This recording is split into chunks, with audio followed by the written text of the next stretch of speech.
Alô, amigos, bem-vindos ao Gente que Fala, sempre ao vivo, de meio-dia a 1 pela Rádio Trianon, AM 740 São Paulo, Rádio Universal, AM 810 Santos, AltV, www.altv.com.br, com reapresentação 6 horas da tarde. Estamos também na TV Guarulhos, canal 20 UHF, canal 3 da NET em Guarulhos, 11h30 da noite. Acesse nosso blog, conheça nossos colunistas e colaboradores, gentequefala.com.br, nossa fanpage, Facebook/programa Gente que Fala. À sua disposição, chat no site da UTV, o WhatsApp é 974012235 e um telefone aqui em São Paulo, 5052-6622.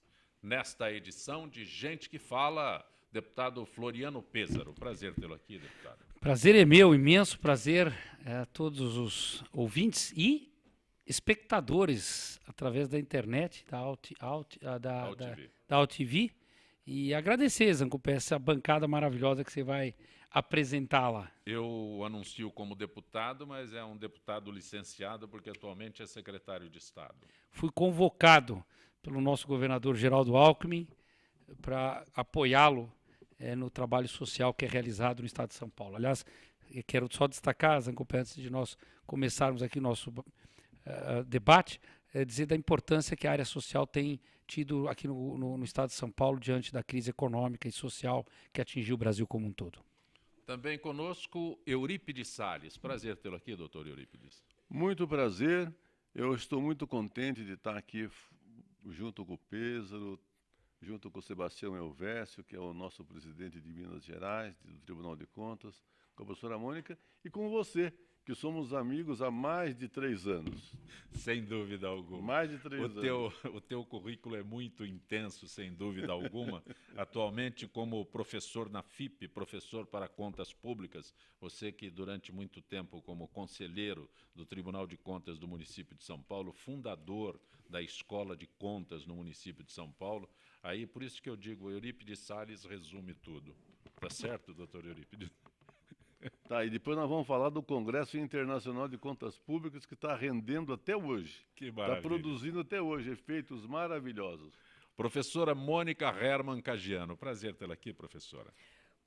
Eu que agradeço o convite da OUTV, essa oportunidade que me coloca até de forma bastante intimidada, porque estou cercada de personalidades.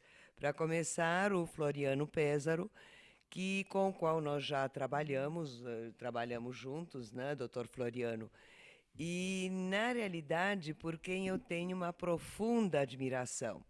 E também, do outro lado, eu estou com 2 presidentes aqui à mesa, e especialistas em contas públicas. Como nós vamos conversar sobre contas públicas, eu acho que realmente a presença tanto do presidente Eurípides Salles, que foi por longos anos presidente aqui do TCM, do Tribunal de Contas do município de São Paulo, quanto também a presença do Dr. Sebastião Elvésio de Castro, que hoje em dia não é apenas o presidente do Tribunal de Contas do Estado de Minas Gerais, mas também preside o Instituto Rui Barbosa, o famoso IRB. E o IRB, como todo mundo sabe, realmente se dedica aos estudos pertinentes à fiscalização orçamentária, Tribunal de Contas. Portanto, eu agradeço por mais uma vez esse convite de estar aqui com vocês. Dizer por mais uma vez que estou intimidada pelas personalidades que estarão aqui comigo durante os debates. E dizer também, desde o começo, que a minha visão será sempre acadêmica neste programa, como tem sido estritamente acadêmica até agora. Muito obrigada. Doutor Sebastião Elvésio, prazer tê-lo aqui, doutor Sebastião. Prazer é meu, Zancopé, estar aqui no seu programa, esse programa Gente que Fala, que é tão conhecido em todo o Brasil, e especialmente aos ouvintes da Rádio Trianon, da Rádio Universal, e os telespectadores da UTV. É realmente um privilégio poder participar do seu programa nessa tarde que você reúne personalidades tão importantes aqui em nosso redor. Confesso que quando eu recebi aqui a relação dos participantes, fiquei curioso para saber o que um pediatra faz num tribunal de contas. O senhor é médico pediatra e preside o Tribunal de Contas em Minas Gerais. É verdade, Zé Copé. A minha história de vida começou, minha primeira profissão, meu primeiro diploma, foi diploma de médico, lá nos idos de 1970, onde me formei em pediatria. E ali tive a oportunidade de começar uma longa carreira que, na época da Constituinte, me levou a fazer o curso de Direito. Vendo a professora Mônica e tantos outros professores do direito brilhantes, alguns colegas parlamentares que tinham feito direito, cursei e terminei e fiz o meu curso de bacharel em Direito, que me deu assim, uma oportunidade muito grande nos anos 80, logo depois da Constituinte, de trabalhar nessa seara.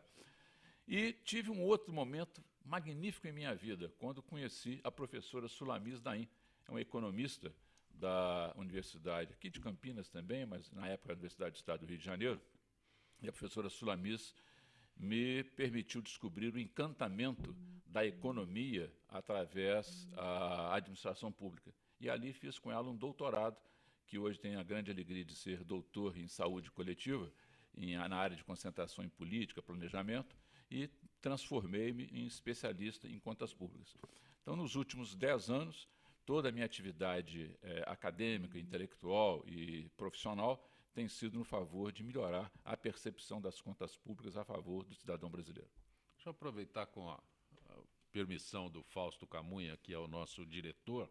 Temos um presidente do Tribunal de Contas de Minas Gerais, um ex-presidente do Tribunal de Contas do município, a professora Mônica Herman e também o Floriano Pêssaro, que está sempre prestando contas ao tribunal.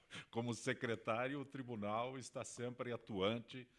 Qual é o papel de um tribunal de contas?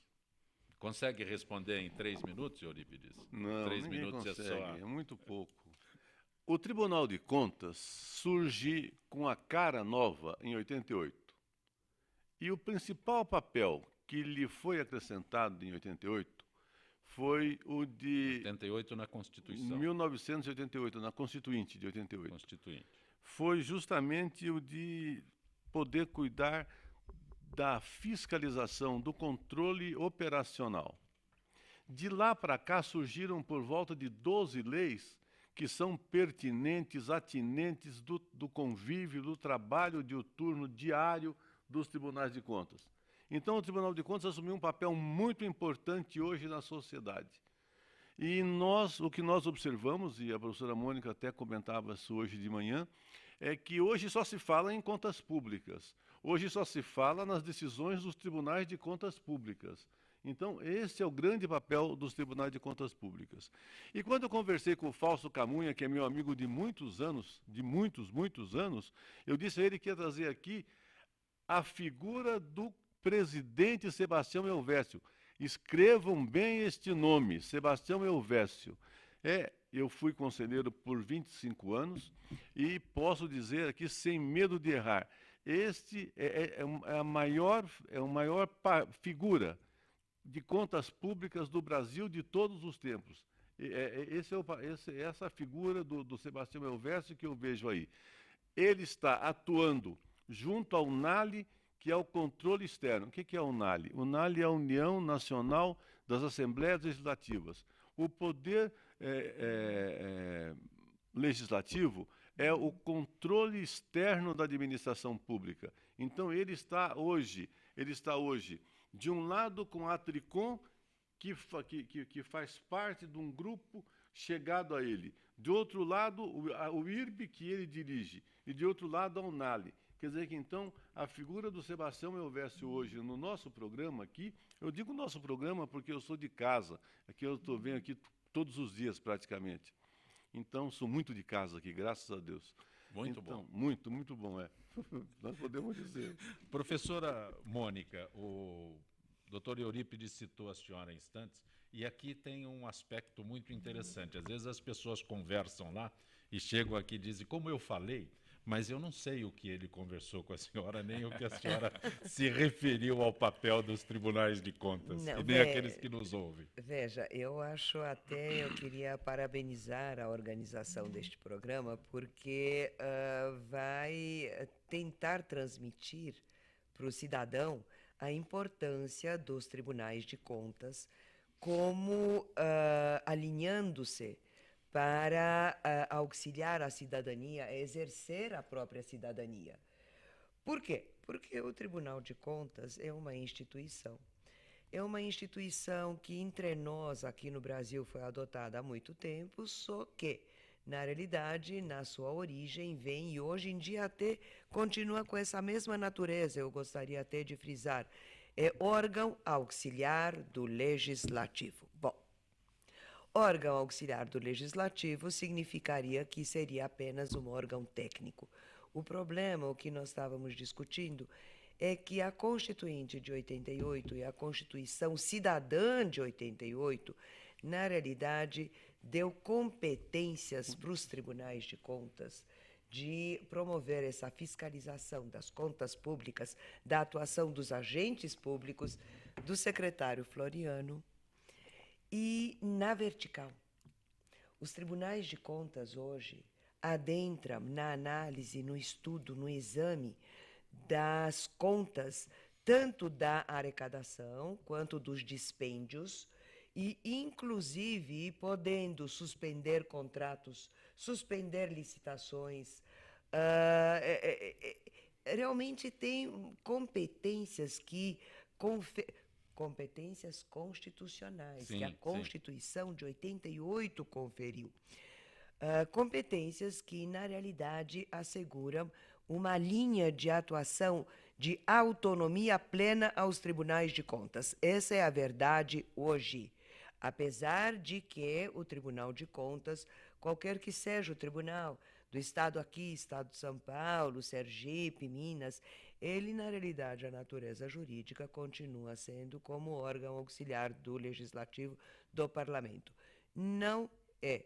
As competências dão uma autonomia realmente que faz com que o Tribunal de Contas tenha que vir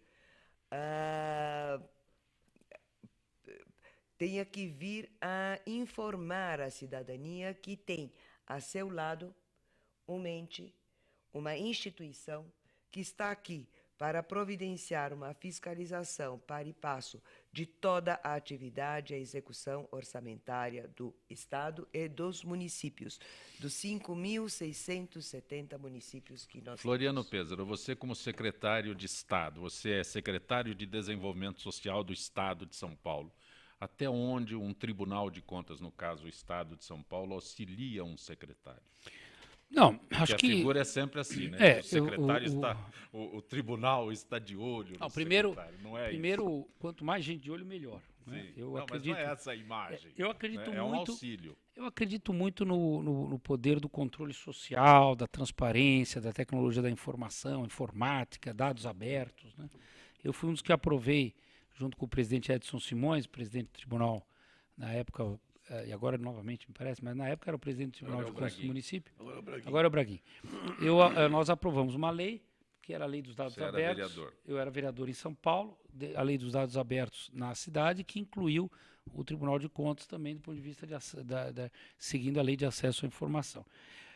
Eu tenho alguns comentários muito parecidos com o que a professora Mônica nos trouxe. Primeiro, que o tribunal ele é um órgão auxiliar do Legislativo. E dessa forma, de fato, ele poderia talvez estar mais próximo tanto da Câmara Municipal quanto das Assembleias e do Congresso, no sentido de servir aos parlamentares que têm também esse papel de fiscalização, mas não têm instrumentos para fiscalização.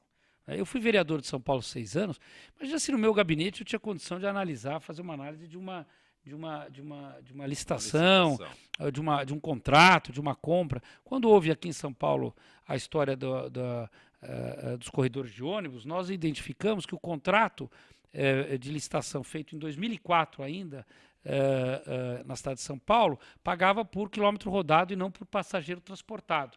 O que dava, então, ao fazer o corredor, uma velocidade maior para o ônibus e, portanto, um valor maior repassado às empresas de transporte. E não necessariamente havia transportado mais gente, mas o poder público pagaria mais às empresas de ônibus. Agora, isso era uma suspensão, era uma hipótese que precisava ser comprovada pelo Tribunal de Contas. Então, eu acho que quanto mais próximos os tribunais estiverem do Legislativo, melhor vai ser o desempenho do Legislativo, inclusive. Né? Portanto, uma resposta melhor para a sociedade. Eu tenho um outro ponto que eu acho importante, que é a demora do julgamento das análises que o tribunal faz. Vocês vejam, eu fui secretário do governo Serra, em São Paulo, Serra Kassab, entre 2005 e 2008. Eu saí da secretaria em 2008, depois me elegi vereador em São Paulo. Eu tenho processos que estão lá em julgamento ainda, no tribunal. No total, acho que de 14, eu tive várias vezes com o presidente Eurípides Salles também, que foi um grande conselheiro, foi um conselheiro que mudou a história do Tribunal de Contas de São Paulo, com a história da criação da escola, né, de contas. Mas veja, eu tenho processos ainda em julgamento no Tribunal de Contas do município de São Paulo, desde eu saí em 2008, nós estamos em 2016. Vocês acham que eu lembro de cabeça? Aí tem que buscar a informação lá na secretaria. Nós não temos advogados pagos pelo poder público. Quem foi secretário de Estado ou secretário municipal tem que contratar um direito privado para poder nos defender.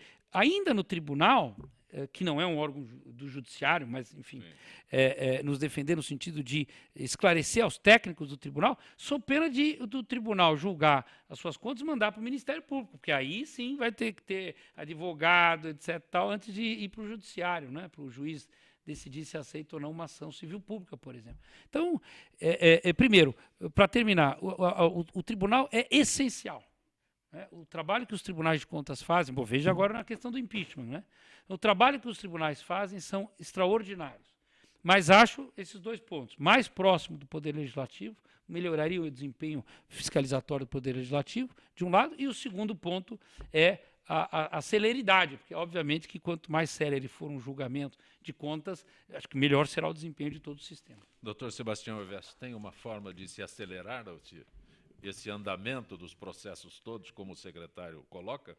Tem sim. E, na verdade, já está ocorrendo nos tempos de hoje. Duas observações. A primeira, e acho que ela é absolutamente fundamental, de que o objetivo hoje, número 1, dos tribunais de contas do Brasil, e somos 34 tribunais, é exatamente a aproximação com a sociedade brasileira. Este, na verdade, é o nosso grande destinatário, o cidadão brasileiro, nessa atuação do controle social, sendo parceiro do tribunal. E o tribunal devolvendo essa parceria para a administração pública no sentido de melhorar o produto da administração pública brasileira. E, nesse sentido, hoje, os tribunais de contas do Brasil já oferecem para a sociedade e para o Poder Legislativo duas grandes ferramentas, dois grandes indicadores. De um lado, o Índice Geral de Governança. Eu vou aproveitar aqui o seu programa para nós anunciarmos que estamos fazendo a medição com mais de cerca de 8.000 respondentes na União, nos governos estaduais e nos governos municipais da governança pública no Brasil. E o índice, ele é alarmante. Nós encontramos, por exemplo, nos municípios brasileiros, apenas 13% com governança em estado avançado. Nos governos estaduais, apenas 14%, e no governo federal, um pouquinho acima de 20%. Ou seja, nós temos um campo enorme para trabalhar na questão da melhoria da governança pública no Brasil. E, de outro lado, estamos medindo a gestão municipal. São 5.570 municípios no Brasil. O Tribunal de Contas do Estado de São Paulo foi o primeiro a apresentar essa ferramenta e nós fizemos logo em seguida uma padronização para ser aplicada em todo o Brasil. E o que nós percebemos? Que o melhor desempenho na administração municipal é exatamente as áreas que eram mais controladas pelo tribunal desde a Constituição, a área da saúde e da educação. O melhor desempenho é na área da educação e saúde. E o pior, exatamente nas duas questões que são vitais para a sobrevida de um município, que é a questão do planejamento e da gestão fiscal. Hoje, também vou anunciar esse número aqui no seu programa. No caso mineiro, são 853 municípios, Minas Gerais é o estado do Brasil que tem o maior número de municípios, a avaliação da gestão municipal ficou em 50,2%. Ou seja, do total gestionado pelo Poder Municipal, 50,2% tinha uma gestão adequada, 49,8% não. Então, tanto na questão da governança quanto na questão da gestão, os tribunais podem ajudar tremendamente a sociedade brasileira. E, evidentemente, tudo isso ao lado da fiscalização. Nós, dia 15 de agosto, teremos que entregar para a Justiça Eleitoral a lista dos gestores que nós julgamos as contas, porque é importante também que o telespectador do seu programa, o nosso ouvinte, saiba. O tribunal faz 2 tipos de trabalho, conforme a professora Mônica colocou muito bem. Para o gestor maior, nós fazemos um parecer prévio. Então, fazemos um parecer prévio para o governador, fazemos um parecer prévio para o prefeito, fazemos um parecer prévio para a presidente ou para o presidente da República. Esse parecer pode ser acatado ou não pelo Poder Legislativo. Agora, para os que executam as contas públicas, o secretário, o gestor de um fundo municipal, nós fazemos o julgamento. Perfeito. Nós temos a competência constitucional de fazer o julgamento deste jurisdicionado. E, no dia 15 de agosto, agora, apresentaremos para a Justiça Eleitoral a lista de todos os gestores que, no âmbito dos tribunais, tiveram algum problema nas suas contas. E caberá à Justiça Eleitoral declarar se ele é inelegível ou não. Doutor Sebastião, A maior causa hoje de elegibilidade no Brasil é oriundo dos tribunais de contas. São aqueles que tiveram contas rejeitadas. Por exemplo, nós temos uma expectativa de que esse ano o número atinja cerca de 50 mil gestores no Brasil. O senhor citou 34 tribunais. Nós temos 27 estados, portanto, um para cada estado. E qual é a diferença que Exatamente. O Tribunal da União? É o modelo federativo que a Constituição nos garantiu em 88. Por exemplo, no caso que nós estamos aqui na cidade de São Paulo. A cidade de São Paulo, pela sua pujança e pelo seu orçamento, ela tem um Tribunal de Contas do município de São Paulo. Trata especialmente só das contas do município de São Paulo. E temos o Tribunal de Contas do Estado de São Paulo, que olha todos os outros municípios paulistas. 27 que eu citei. Exatamente. Então, aqui, por exemplo, no caso de São Paulo, teríamos já 2. A mesma coisa acontece no Rio de Janeiro. O Rio de Janeiro também tem um Tribunal de Contas do município do Rio de Janeiro e um Tribunal de Contas do Estado do Rio de Janeiro, que olha o conjunto dos municípios cariocas, menos a cidade do Rio de Janeiro, e as contas do governo do Estado do Rio de Janeiro. Então, essas são as 2 únicas cidades que têm Tribunal de Contas do município. Temos 4 estados, que são exatamente Bahia, Pará, Goiás e Ceará, que você tem um Tribunal de Contas do Estado e um Tribunal de Contas do conjunto dos municípios. E temos o Tribunal de Contas da União. Então, no Distrito Federal, nós temos 2 tribunais também. O da União, que olha toda a verba federal, e o Tribunal de Contas do Distrito Federal. Por isso que essa soma fecha em 34 tribunais. Algo a acrescentar, Floriano? Não, eu acho que, de novo, dizer da importância desse tipo de instituição que ajuda na fiscalização das contas. E, de fato, quanto mais auxiliar ela puder exercer o seu papel do ponto de vista do gestor público e dos legislativos em que estão vinculados, acho que melhor será o desempenho do gasto público, né? O gestor tem muitas dúvidas e quanto antes você consegue ter uma resposta do tribunal, quando você consulta se o caminho é esse ou aquele, melhor vai ser o gasto público e melhor vai ser a decisão pública. Aí facilita, obviamente, o papel também fiscalizatório ex post do tribunal, porque chegará já uma medida previamente ou prévia discutida e... Doutor Sebastião, o senhor fez uma citação, o senhor fez uma referência a pessoas que podem se tornar inelegíveis já nesta eleição municipal, gestores de contas atuais, de contas anteriores, porque as contas atuais também estão valendo para esse exercício, Eurípides, do professor? Sim. Todas as contas que já foram julgadas, o que a legislação decide é que haja um julgamento por um órgão colegiado. Sim. Essas contas já julgadas e transitadas em julgadas, esses gestores serão apontados como detentores de contas com irregularidades para a Justiça Eleitoral. Quem declara a inegibilidade é a Justiça Eleitoral. Sim. Mas, de um modo geral, os Justiça eleitoral é rápida. Porque ela tem que pegar o Floriano a decisão... se referiu a lentidão do tribunal, a justiça eleitoral é rápida. No tribunal não há lentidão. Por exemplo, no caso mineiro, por exemplo, nós temos 853 municípios, todas as contas estão julgadas até o ano passado. O secretário lembrou uma situação que às vezes pode acontecer, em que você tenha uma atividade em que, ao longo daquele processo, com a necessidade de fazer o justo processo do contraditório, você pede uma diligência até fazer essa informação, até formar o juízo de valor, possa ter alguma conta que esteja ainda não julgada, esteja ainda transitando. Mas exatamente pela responsabilidade de fazer um julgamento sob o ponto de vista da processualística, dando oportunidade do contraditório. Eu vou fazer. Fausto, você foi o Fausto Camunha, que é o nosso diretor, foi secretário Excelente municipal secretário. de esportes. Foi. Em que ano, Fausto? Em que ano foi? Eu era conselheiro. 88? Não, 98 a 2000. 99 e 2000. O mês passado ele recebeu a informação que o processo dele... Você está falando de 2000 e pouco, Floriano?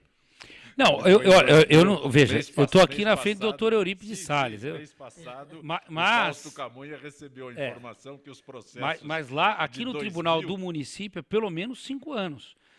Pelo menos de acompanhamento. E, claro, tem o contraditório. Deixa eu falar uma coisa que me parece muito importante aqui. Há um grande número de servidores que ficarão inelegíveis. Sim. Essa inelegibilidade tem outra razão, e que não é essa a razão apontada, que é a seguinte: falta formação em contas públicas. Nós temos hoje, você vai procurar um médico, então existe uma faculdade de medicina, uma faculdade de direito, uma escola de engenharia, uma escola de construção, a escola de corte e costura, escola de etc, etc. E não existe uma formação universitária em contas públicas. Então, muitas vezes, está lá o secretário Floriano Pêssaro, que ele sabe muito bem disso, um leve desvio que não operou nenhuma maldade, não houve nada de mal, um leve desvio passa por um julgamento de um colegiado e dá uma irregularidade. Dada a irregularidade, ele se torna inelegível. Então, o nosso trabalho, o trabalho da FIP, Contas Públicas, e o trabalho do Instituto Rui Barbosa, e o trabalho da professora Mônica, nós estamos trabalhando nesse sentido, no sentido de criar cursos, tanto sejam esses cursos do governo, governamentais ou cursos privados, mas cursos para a formação de gestores públicos. Isso é que falta no Brasil. É esse problema que nós estamos nos debatendo Só para hoje. dar uma comparação ao que o conselheiro Eurípides Salles está dizendo, da gravidade que é dessa situação da qualificação do servidor. Nós temos hoje no Brasil 15 milhões de servidores públicos nas 3 esferas, da União, dos estados e dos municípios, sendo 3 milhões desse total terceirizados. E isso nós contarmos a quantidade de rotatividade que tem nos cargos comissionados, nos cargos de direção, quando um governo ganha a eleição e troca, nós temos que ter um universo permanente para uma capacitação gigantesca do nosso pessoal. Esse trabalho pedagógico também os tribunais de contas têm efetuado com muita proficiência. Agora, pelo gigantismo dos números, precisamos ter mais parceiros que nos ajudem nessa capacitação. Talvez, só uma coisa importante, talvez a gente pudesse ter e defender, advogar uma certa categoria funcional, pública, estável, para que não haja essa rotatividade e que esses sim possam estar formados. Como nós temos defensores públicos, Ministério Público, carreiras no Estado que de fato sejam carreiras de contas e que sejam estáveis, à prova de qualquer governo, tá certo? Quer dizer, independente do governo de plantão. Estado uma questão de Estado, não é questão de governo. Perfeito. Nós vamos a um intervalo na Rádio Trianon. Você fica com o Ricardo Godoy, retornaremos em instantes.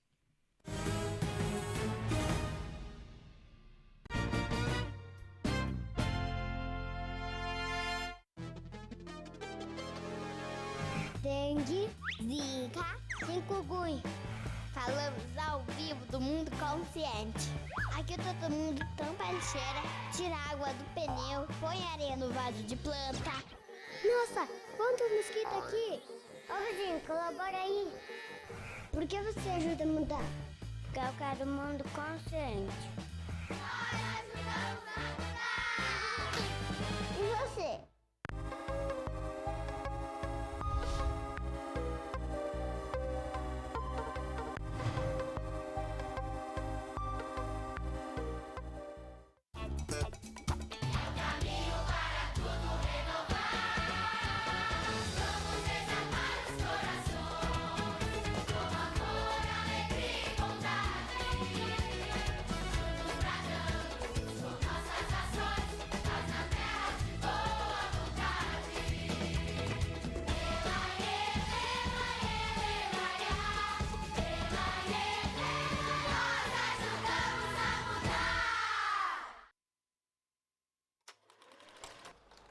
Este é o Cerrado. E esta é a sua história. O Cerrado é um dos lugares mais incríveis de todo o planeta. É o berço de alguns de nossos mais importantes rios, matas e fascinantes animais, como o tatu canastra, o tamanduá-bandeira e o lobo-guará.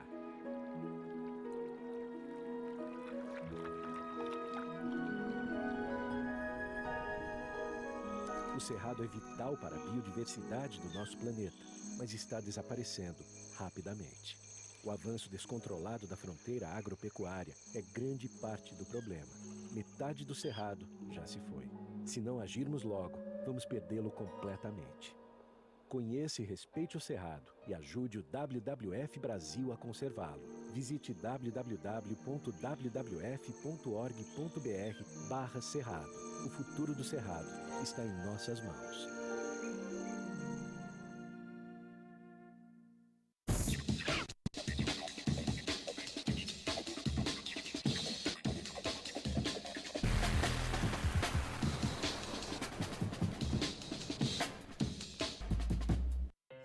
Na última década, os transplantes de órgãos cresceram 84%. As cirurgias cresceram 619%. E os atendimentos de urgência cresceram 627%. As doações de sangue precisam acompanhar esse crescimento para atender a milhares de pessoas que dependem da sua solidariedade. Esse gesto está em suas mãos. Seja para quem for, seja um doador. Procure um Hemocentro mais próximo. Olá, eu estou aqui para tocar sua consciência. Nossa saúde ganhou o movimento Mama Amiga pela Vida, uma ação social e voluntária que trabalha pela prevenção do câncer de mama. Esse trabalho leva informação às mulheres, apoio e um toque de carinho, com campanhas como a Rede de Pontos de Prevenção e o modelo Mama Amiga, que ensina a identificar possíveis alterações nas mamas. Para saber mais, acesse e participe desse grande movimento pela vida da mulher.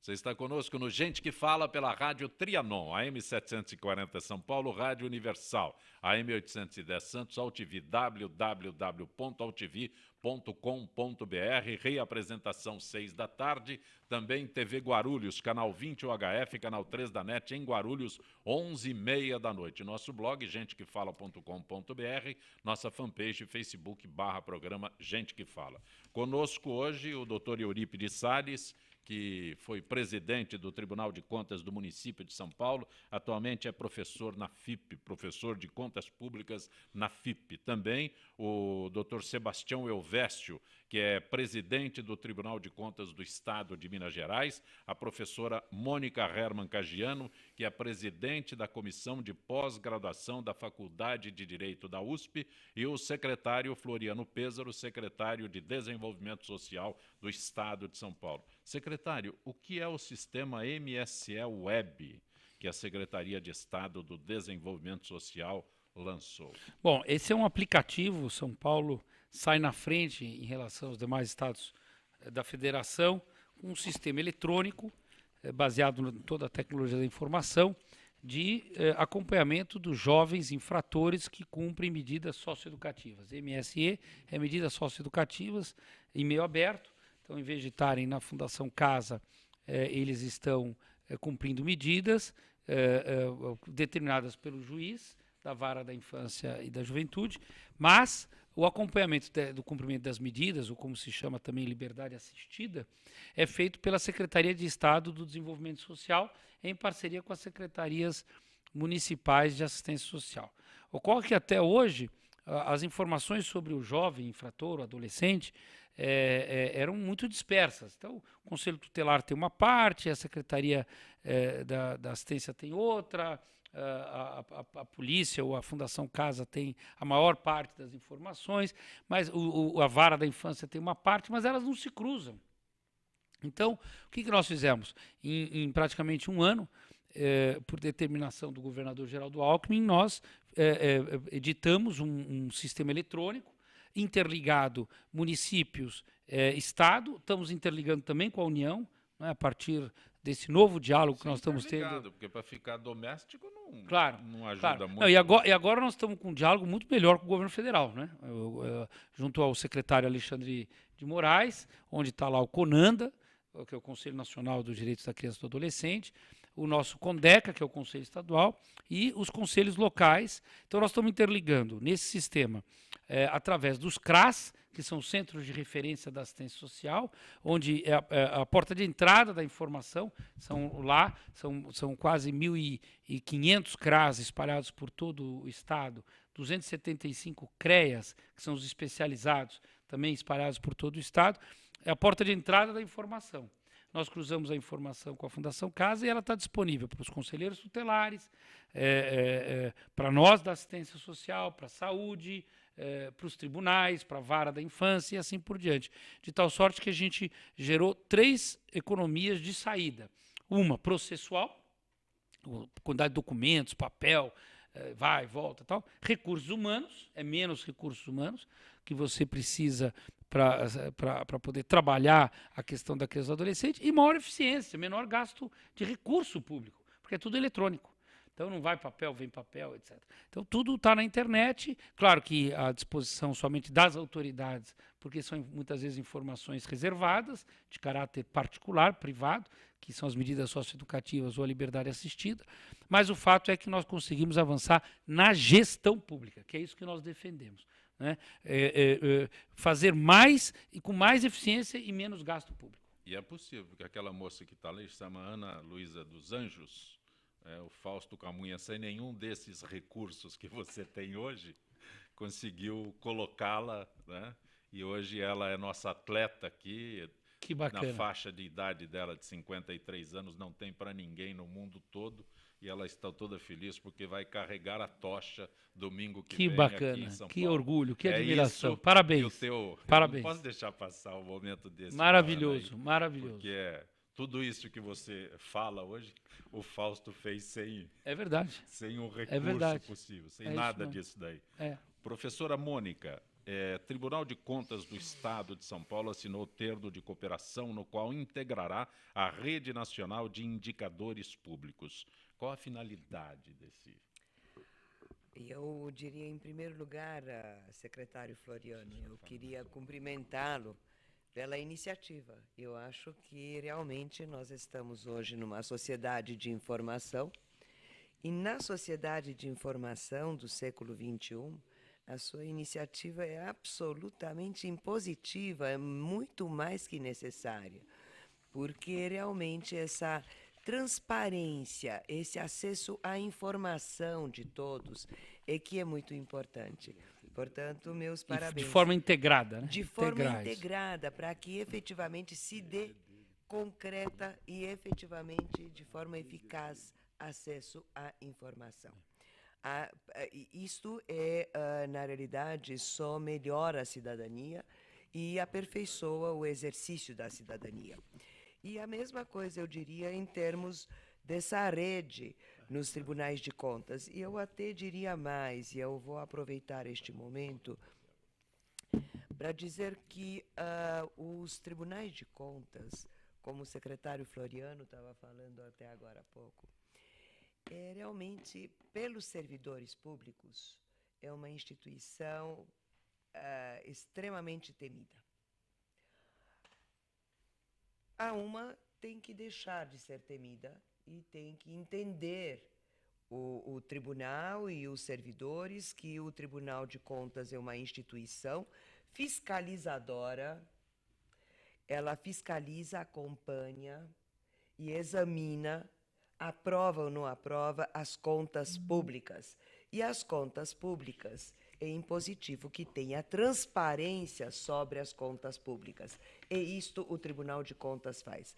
Então, portanto, eu acho, de um primeiro ponto de vista, é absolutamente necessário que o funcionário, o servidor público, o agente público, o gestor público, o administrador público, entenda que o Tribunal de Contas é uma instituição que está a favor, está presente para ajudá-lo, para auxiliar na fiscalização e na boa governança. E 2, o segundo ponto, que eu acho que é também necessário dizer, é que, e vou repetir por mais uma vez, o sistema Tribunal de Contas de fiscalização das contas públicas, neste século que exige transparência e o conhecimento, tem que ser entendido pelos integrantes da comunidade social, por mim, por todos nós, pelos que nos assistem, como um auxiliar, alguém que está do nosso lado, do lado do cidadão, do lado da cidadania, nos ajudando a acompanhar a execução orçamentária. Aonde vai o nosso dinheiro? Essa é a questão. Doutor Sebastião, eu quando disse aqui que nós aqui em São Paulo temos mania de achar que nós somos o máximo, né? Ninguém se iguala a nós. Mas, na verdade, aqui quando São Paulo se integra a uma rede, essa rede veio de Minas Gerais. Isso mesmo. Não, na verdade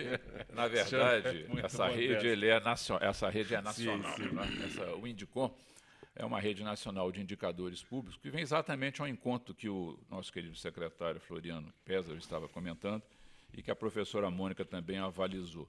Ou seja, o grande objetivo nosso com essa rede é melhorar a qualidade da administração pública brasileira. Pela primeira vez, nós vamos ter instrumentos que permitam, por exemplo, analisarmos o quilo do peito de frango comprado por uma escola aqui em São Paulo, com o mesmo produto comprado no interior das Minas Gerais, com o mesmo produto comprado no Mato Grosso. Ou seja, nós vamos ter uma possibilidade de harmonizar a comparação dos preços públicos e das aquisições públicas no Brasil. As distorções são grandes. O senhor citou 2 itens aí que de tem distorções. Nossa. De propósito, porque quando hoje nós temos um sistema de inteligência muito bem consolidado, eu ouso dizer, sem medo de errar, que os tribunais de contas do Brasil hoje detêm o maior referencial, o maior banco de dados de preços públicos praticados no nosso país. E, com isso, a gente está construindo essas ferramentas que, a cada dia mais, pode ter certeza, ela vai impossibilitar 2 fenômenos danosos à administração pública. De um lado, a corrupção. Essa existe, é nossa inimiga número 1, e nós temos feito um esforço enorme para enfrentá-la e desmascará-la. E, de outro lado, também inimigo público número 1, a ineficiência, a má aplicação, o desperdício do dinheiro público. E, muitas vezes, elas se encontram em instrumentos obscuros, como, por exemplo, a formação de cartéis para oferecer produto à administração pública. E vou anunciar aqui no seu programa um dado absolutamente pioneiro, construído pelos tribunais de contas do Brasil, que mostram a influência do cartel nas formações dos sobrepreços. Não estou me referindo ao termo de referência da licitação, não, ao termo apresentado. Estou apenas dizendo que, quando há um grupo de empresas que se unem para formar um cartel e oferecerem esse produto, esse serviço à administração pública, qual é o impacto que ele traz nessa valorização? Me refiro a um trabalho extraordinário feito por auditores do Tribunal de Contas da União, sob a liderança do ministro Benjamin Zindler, analisando vários contratos da refinaria Abreu e Lima, em que, pela primeira vez, se demonstra tecnicamente a formação de um cartel e a imposição de um preço a partir de serviços de inteligência por esses órgãos. O valor foi de exatos 17%. Ou seja, enquanto que a propina política, que ocupa nas mídias o maior espaço, o maior apelo midiático, foi calculada em 3%, a propina da cartelização foi de quase 6 vezes mais, foi de 17%. Então, hoje, os tribunais de contas estão preparados para atuar nessas 2 áreas, na área da corrupção e na área da ineficiência. E, evidentemente, quando enfrentamos essas 2 frentes abismais, nós encontramos aqui muitos e muitos adversários. né? Os tribunais de contas estão preparados hoje para saber que a cada passo que você vai dando a favor da sociedade, nesse sentido da melhor utilização, quer seja combatendo a corrupção, quer seja combatendo a ineficiência, você, evidentemente, também traz para a arena outras figuras que fazem essa contestação. Mas não podemos nos arredar. Vou te dar um número aqui também impressionante. Só de compras públicas, só de aquisições públicas, o Brasil comprou o ano passado 500 bilhões de reais. 500 Mas ninguém bilhões fica sabendo de reais. disso. Não, todos esses números estão hoje dispostos. Só porque, porque que eu estou conforme dizendo, muito bem disse aqui eu o estou Euripides, colocando que ninguém fica sabendo. Um Tribunal de Contas, não é? Apesar do nome tribunal, ele não tem a sua ação, não é, jurídica. Tem não? sim, tem. Tribunal Tem. faz julgamento. Faz julgamento. Faz julgamento. Sabe? Todos os gestores nós julgamos. Sim, o senhor acabou de falar isso na vez Exato, anterior. Sobre, mas quando eu digo o seguinte, por ser um órgão auxiliar do Legislativo, não é? Esse sentido auxiliar é para o parecer prévio, não quer dizer que nós somos submetidos ao Legislativo. Não. Eu sei essa colocação. O que eu quero dizer é o seguinte, o senhor coloca tudo isso daí, esses números todos alarmantes, né? A proporção com que o dinheiro público vai para o ralo, e as pessoas não ficam sabendo. Este é o de certa detalhe. maneira ficam. Você vê, por exemplo, Porque a o Operação Tribunal Lava de Jato. Contas tem que chegar e A Operação comunicar. Lava Jato nasce exatamente Mas a partir de um desse trabalho de investigação. Né? Nós também estamos trabalhando nesse sentido. Sim. Agora nós estamos fazendo uma espécie de TV escola dos tribunais de contas, do papel dos tribunais de contas, da função dos tribunais de contas, e como é que eles estão operando, com exemplos práticos. Porque nós temos também essa preocupação. Agora não existe mais jeito. Agora é transparência mesmo. Agora você tem que dizer o que é que você faz, como é que você faz, por que é que você faz, como foi que você mediu os meios, os métodos, tudo que foi aplicado. É isso que o doutor Sebastião está falando sobre a rede para... E logo surge um aplicativo.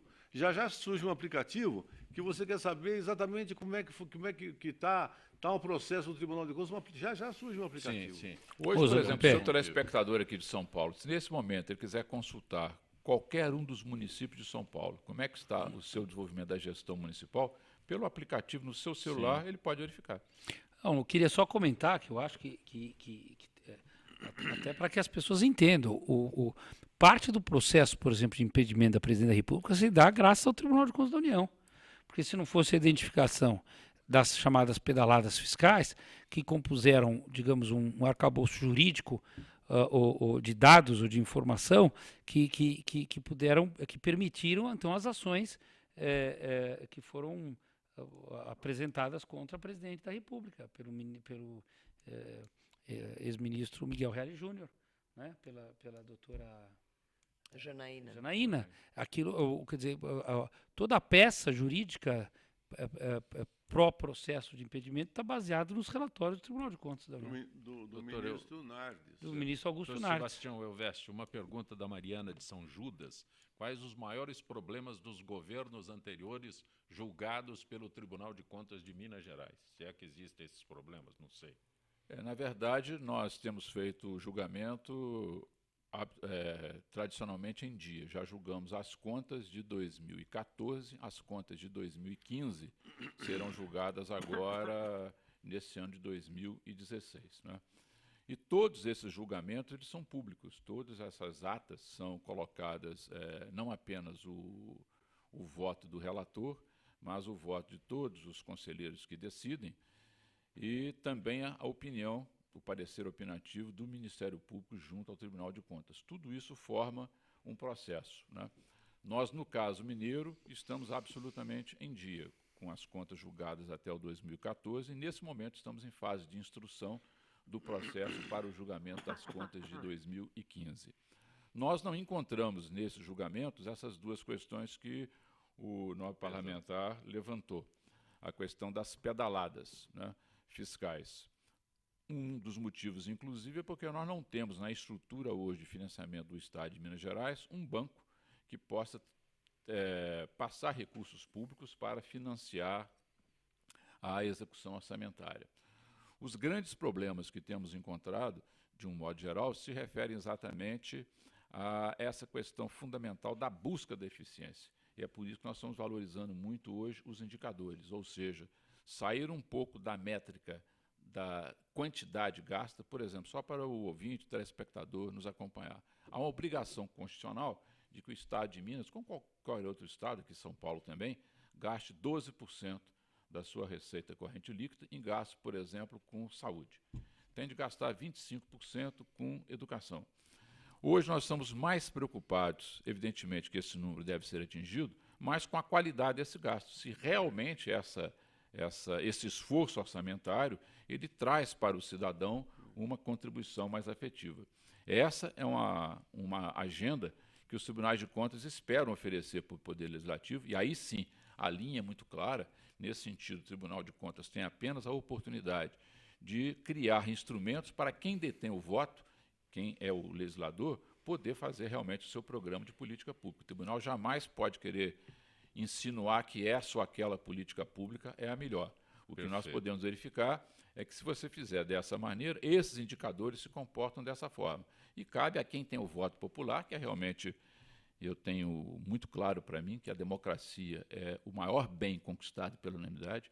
E eu faço aqui, né, ao vivo no seu programa, um depoimento apaixonado pela política e pelos políticos. Você não consegue fazer a política sem ter os políticos. Sim. Me preocupa muito esse momento que você vive hoje pela mídia brasileira, de banalizar, de tentar criminalizar o exercício da política. Você tem que realmente procurar separar o joio do trigo. Mas não se faz política sem os políticos. E é muito meritório, e talvez seja a mais meritória de todas as ações da democracia, aquele que se dispõe para oferecer o seu esforço, a sua dedicação para cumprir essa missão cívica, né? Então, o problema fundamental que nós estamos hoje enfrentando é essa questão da qualidade do gasto, contrapondo essa questão da quantidade. Perfeito. Doutor Eurípides, 1 minuto para o senhor responder ao Carlos de Pinheiros, por que São Paulo e Rio são as duas únicas capitais com Tribunal de Contas? Mas é muito simples. Faria Lima era prefeito de São Paulo. São Paulo era o terceiro orçamento do país. O primeiro orçamento era o da União, o segundo do Estado de São Paulo e o terceiro do município de São Paulo. Nada mais óbvio, na minha opinião, que houvesse um Tribunal de Contas aqui para cuidar adequadamente, com rapidez, dos problemas da cidade de São Paulo. E com relação ao Rio de Janeiro, é só lembrar, na capital federal ficava no Rio de Janeiro. Nós tínhamos o Estado da Guanabara e nós tínhamos a capital federal, com o Tribunal de Contas. Então, com a unificação do Estado da Guanabara com a cidade do Rio de Janeiro, ficou um Tribunal de Contas para a cidade do Rio de Janeiro e um Tribunal de Contas para o Estado da Guanabara. Eurípides Salles, agradeço tua gentileza de ter participado do nosso Muito Gente obrigado. que Fala. Nem consegui abordar o seu congresso, o congresso que o senhor coordenou aqui em São Paulo. Tem que voltar para a gente. Eu volto a falar do congresso. E agora já tem o congresso, temos a Carta de São Paulo, o congresso, a Carta de São Paulo. Muito consistente. E agora nós já estamos com o filme, montando o filme E vamos para o exterior? Também. Também. Onde tem uma... Temos agora Salamanca, Camerino. Salamanca. Isso. Grato por ter vindo ao nosso Gente que Fala. Doutor Sebastião Elvésio, muito bom tê-lo tirado de Minas Gerais para enriquecer o nosso Gente que Fala. Foi um prazer estar aqui nessa mesa de debates tão viva, né? Nesse momento aí também tão vivo para a democracia brasileira. E quero encerrar aqui essa minha participação dizendo da minha alegria de poder aqui reencontrar com a professora Mônica, com o professor Eurípides, e ter o privilégio de inaugurar a minha presença nesse Gente que Fala, ao lado do nosso querido secretário Floriano Pézaro. Grato. Obrigado. Professora Mônica Herman, muito bom tê-la aqui no nosso programa. Obrigada, eu que agradeço realmente extremamente sensibilizada e também pela oportunidade de encontrar o secretário Floriano, deputado, parlamentar, e de estar na presença do Dr. Sebastião Elvésio. Acho que eu já falei de 2 presidentes desta grande instituição que é o Tribunal de Contas, que eu gostaria de ver mais perto da cidadania. Muito obrigada. Perfeito. Secretário Pézaro. Copé, obrigado a você, ao Fausto Camunha, a direção do programa Gente que Fala, ao Dr. Sebastião Elvésio Ramos de Castro pelas informações e pelo trabalho que faz em prol do Brasil, não é? Das contas públicas. Ao doutor Eurípides Salles, o meu profundo agradecimento pelo que faz e pelo que fez como presidente e conselheiro do Tribunal de Contas do município de São Paulo. A minha amiga Mônica Cagiano, pelos elogios generosos e reconhecer aqui que é minha amiga, especialmente. Mandar um grande abraço ao doutor Cláudio Lembo também, nosso querido ex-governador Lembo, e a você, Zancopé, pela oportunidade de nós estarmos aqui debatendo temas da atualidade da vida do paulistano, do paulista, do brasileiro. Muito obrigado a todos. Gente que fala tem a direção-geral do jornalista Fausto Camunha, a diretora de produção Zenilda Salvato, redação Pedro Schiavon, produção cultural Ricardo Godoy. Na rádio Trianon, Benebene, Cléo Rodrigues, Neildo Neres, Ricardo Valim. Na direção da TV Guarulhos, Fernando Mauro. Na direção da UTV, Alberto Luquete. Na técnica, James Eduardo, Marcelo Fontan, Sérgio Oliveira e Iago Matsumoto. Estaremos de volta amanhã, meio-dia. Gratos. Até lá.